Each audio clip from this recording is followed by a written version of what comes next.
जय हिंद साथियों, स्वागत है आपका आपके अपने परिवार एसजी एकेडमी 2.0 में। साथियों, डीएलएड सेकंड सेमेस्टर का एग्ज़ाम फरवरी में संभावित है। इसी क्रम में हम एग्ज़ाम से संबंधित तैयारी कर रहे हैं। हम सबसे पहले हिंदी का शिक्षण सब्जेक्ट कवर कर रहे हैं। इसमें से पहला वीडियो हमने कल अपने चैनल एसजी एकेडमी 2.0 पर अपलोड कर दिया गया है। चैनल पर प्लेलिस्ट बनाई जा चुकी है, तो आप लोग जा कर के वहाँ से वीडियो देख सकते हैं। ठीक है।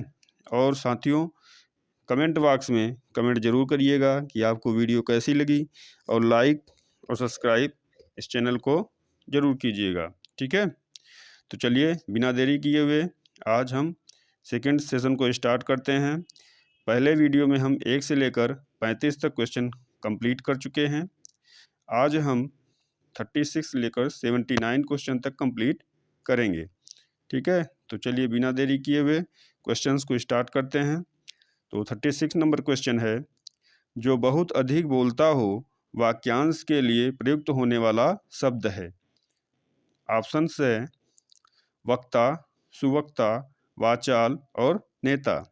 इसका राइट जवाब हो जाएगा वाचाल, अर्थात बहुत अधिक बोलने वाला वाचाल कहलाता है। ठीक है। चलिए 37 क्वेश्चन करते हैं। जागृत शब्द का विलोम है। तो जागृत शब्द का विलोम क्या होगा? विषुप्त, सुषुप्त, शयन और चेतना। तो इसका राइट जवाब हो जाएगा ऑप्शन नंबर बी, सुषुप्त। जागृत का विलोम सुषुप्त होगा। चलिए 38 क्वेश्चन। सजग शब्द का पर्याय नहीं है। सजग का अर्थ होता है जागा हुआ या चौकन्ना। ठीक है। तो ऑप्शन देखते हैं। चौकस, ये सजग शब्द का पर्याय है। सचेत, ये भी सजग शब्द का पर्याय है। और थर्ड ऑप्शन है पहरेदार। फोर्थ ऑप्शन है सावधान। सावधान भी सजग शब्द का पर्याय है, लेकिन पहरेदार सजग शब्द का पर्याय नहीं है। ठीक है। तो ये हमारा राइट जवाब हो जाएगा ऑप्शन नंबर सी, पहरेदार। 39 क्वेश्चन करते हैं। महाकवि शब्द में प्रयुक्त समास है। तो आप लोग बताइए महाकवि शब्द में कौन सा समास होगा?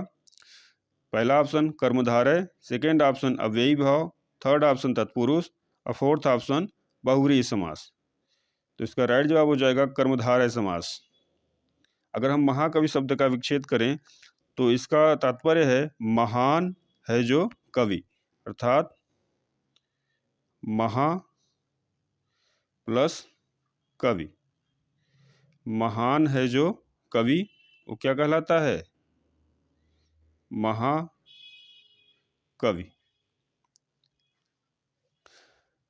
ठीक है। चलिए आगे क्वेश्चन देखते हैं। 40 क्वेश्चन। निम्नलिखित में कौन सा व्यंजन ऊष्म है? तो जवाब दीजिए कौन सा व्यंजन ऊष्म होगा। हमारे पास ऑप्शन है श, ख, श, उपर्युक्त सभी। तो इसका राइट जवाब हो जाएगा से, षटकोण वाला से, और से उपर्युक्त सभी। ठीक है। तो इसका राइट जवाब है उपर्युक्त सभी। ये सभी जो है उस व्यंजन के अंतर्गत आते हैं। ठीक है। चलिए 41 क्वेश्चन करते हैं। स्र संयुक्ताक्षर निम्नलिखित व्यंजनों के मेल से बना है। पहला ऑप्शन है आधा श प्लस आधा रे प्लस अ। सेकेंड ऑप्शन है आधा श प्लस आधा र। थर्ड ऑप्शन है आधा से प्लस आधा रे प्लस अ। फोर्थ ऑप्शन है उपयुक्त में से कोई नहीं। तो इसका राइट जवाब हो जाएगा आधा से प्लस आधा रे प्लस अ। ठीक है। चलिए 42 क्वेश्चन करते हैं।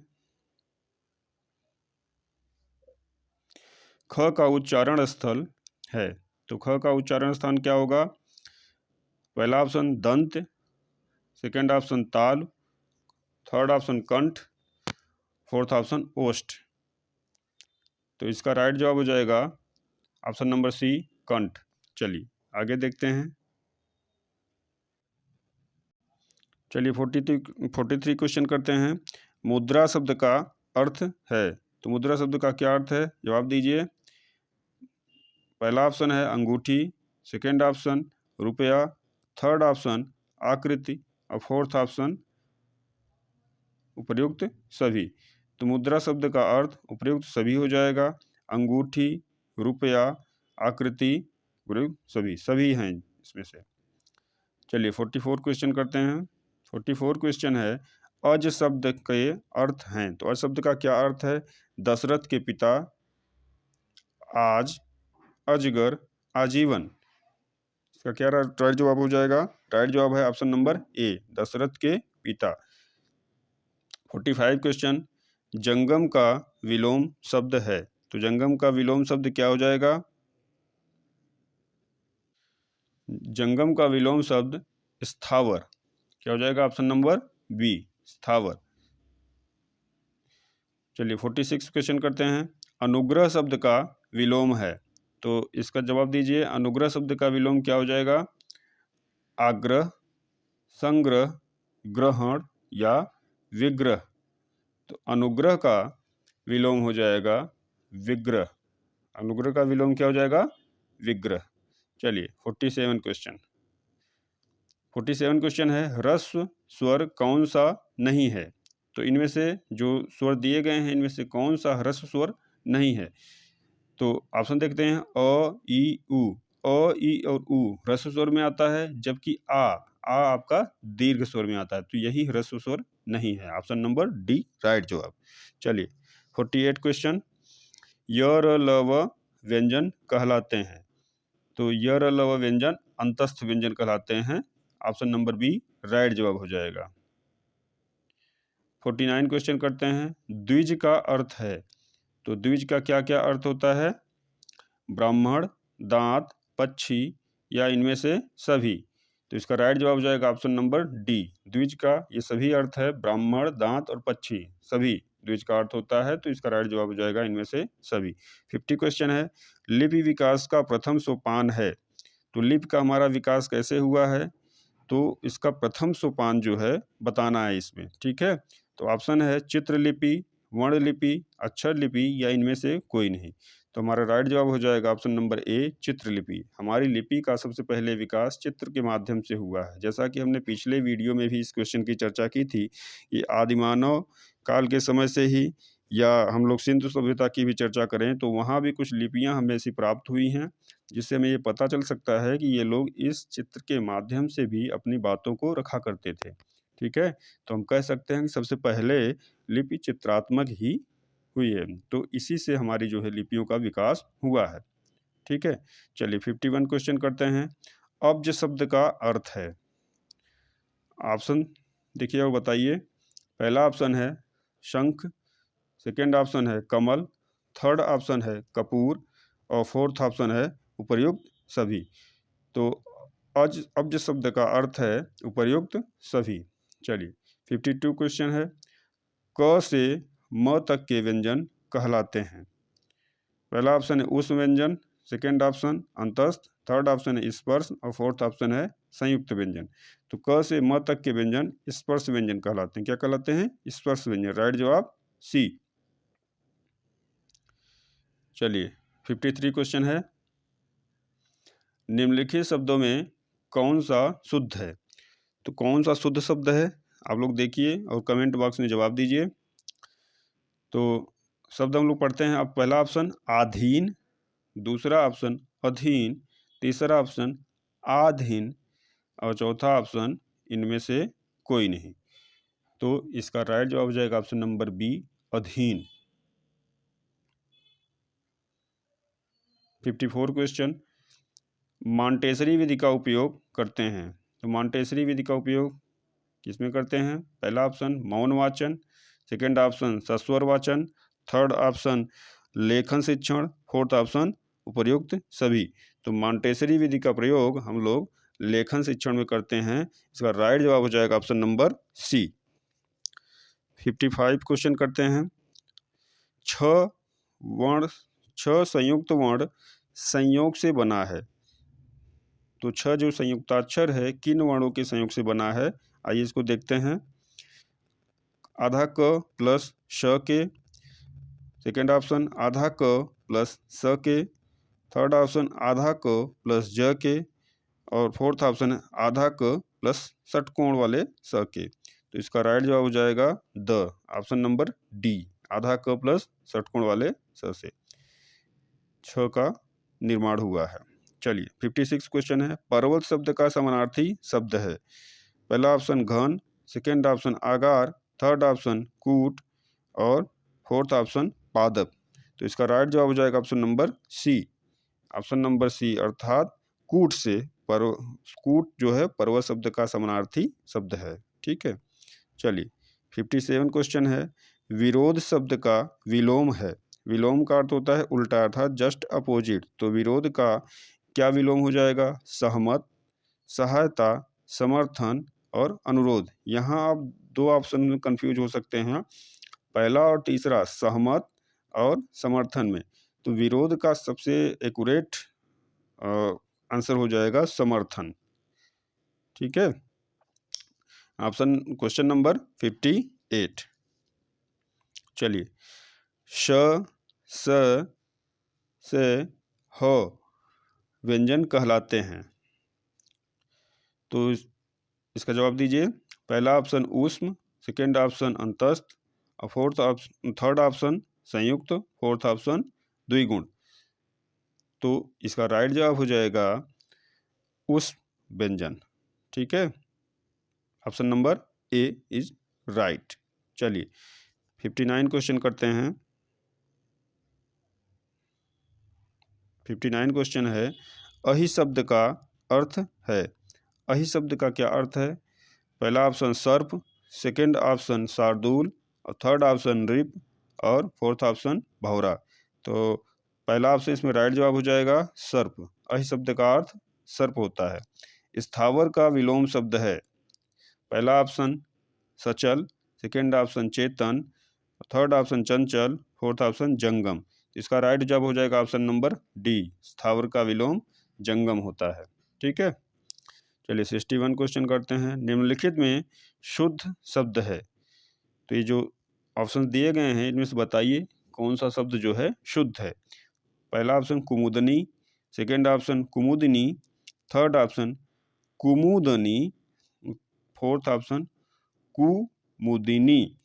तो इसका राइट जवाब हो जाएगा ऑप्शन नंबर बी, कुमुदिनी। ठीक है, अर्थात क में छोटा की मात्रा, म में छोटा की मात्रा, द में छोटी की मात्रा और न में बड़ी की मात्रा। कुमुदिनी is right answer, option number B. 62 question करते हैं। भाषा संसार का नादमय चित्र है। यह कथन किसका है? ऑप्शन नंबर ए श्याम सुंदर दास, बी रामचंद्र वर्मा, सी सुमित्रानंदन पंत और डी बाबूराम सक्सेना। तो इसका राइट जवाब हो जाएगा सुमित्रानंदन पंत। 63 क्वेश्चन करते हैं। देवनागरी लिपि की विशेषता से संबंधित नहीं है। देवनागरी लिपि की विशेषता संबंधित नहीं, अर्थात ये जो 4 ऑप्शन दिए गए हैं इनमें से पढ़कर बताइए कि जो है कौन सी देवनागरी लिपि की विशेषता नहीं है। तो आइए देखते हैं। पहला ऑप्शन है जो बोला जाता है वही लिखा जाता है। ये देवनागरी लिपि की विशेषता है। चलिए सेकंड ऑप्शन करते हैं। एक वर्ण में दूसरे वर्ण का भ्रम नहीं होता है, ये भी है। थर्ड ऑप्शन है शिरोरेखा का प्रयोग अनावश्यक, केवल अलंकरण के लिए। फोर्थ ऑप्शन देखते हैं। एक वर्ण संकेत से अनिवार्यतः एक ही ध्वनि व्यक्त होती है, ये भी है। तो इसका राइट जवाब हो जाएगा ऑप्शन नंबर सी, शिरोरेखा का प्रयोग अनावश्यक केवल अलंकरण के लिए ही नहीं होता है, क्योंकि शिरोरेखा इसमें आवश्यक रूप से यूज की जाती है। ठीक है, तो यही हमारा राइट जवाब हो जाएगा ऑप्शन नंबर सी। चलिए 64 क्वेश्चन। भाषा की सबसे छोटी इकाई है व्यंजन, शब्द, स्वर या वर्ण। तो इसका राइट जवाब हो जाएगा ऑप्शन नंबर डी। बहुत ही इजी प्रश्न है। ठीक है। चलिए 65 क्वेश्चन करते हैं। 65 क्वेश्चन है, वर्णमाला का आशय है शब्द के समूह से, वर्णों के संकलन से, वर्णों के व्यवस्थित समूह से, शब्द रचना से। तो इसका राइट जवाब हो जाएगा ऑप्शन नंबर सी, वर्णों के व्यवस्थित समूह से। 66 क्वेश्चन है, हिंदी भाषा में मूलतः वर्णों की संख्या मानी जाती है। ऑप्शन है 55, 52, 50 या 48।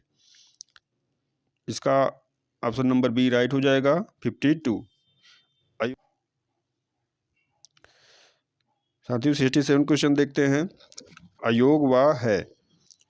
पहला ऑप्शन है विसर्ग, सेकंड ऑप्शन है अल्प प्राण, थर्ड ऑप्शन है महाप्राण और फोर्थ ऑप्शन है संयुक्त व्यंजन। इसका राइट जवाब हो जाएगा ऑप्शन नंबर ए विसर्ग।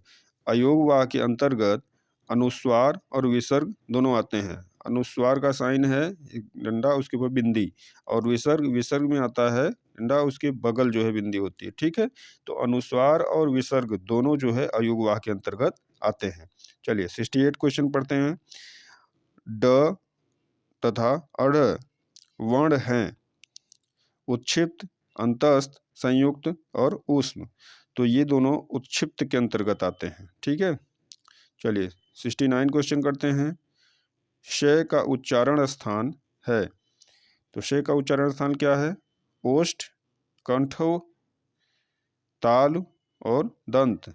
इसका राइट जवाब हो जाएगा ताल।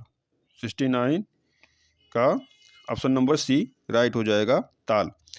चलिए 70 क्वेश्चन। आनंद का विलोम है विष, विषाद, अमन, अर्पण। आनंद का विलोम हो जाएगा विषाद। आनंद का मतलब होता है खुशी और विषाद का मतलब दुख से है। ठीक है, तो ये दोनों आपस में विलोम हो जाएंगे। 71 क्वेश्चन। शुद्ध वर्तनी वाला शब्द है।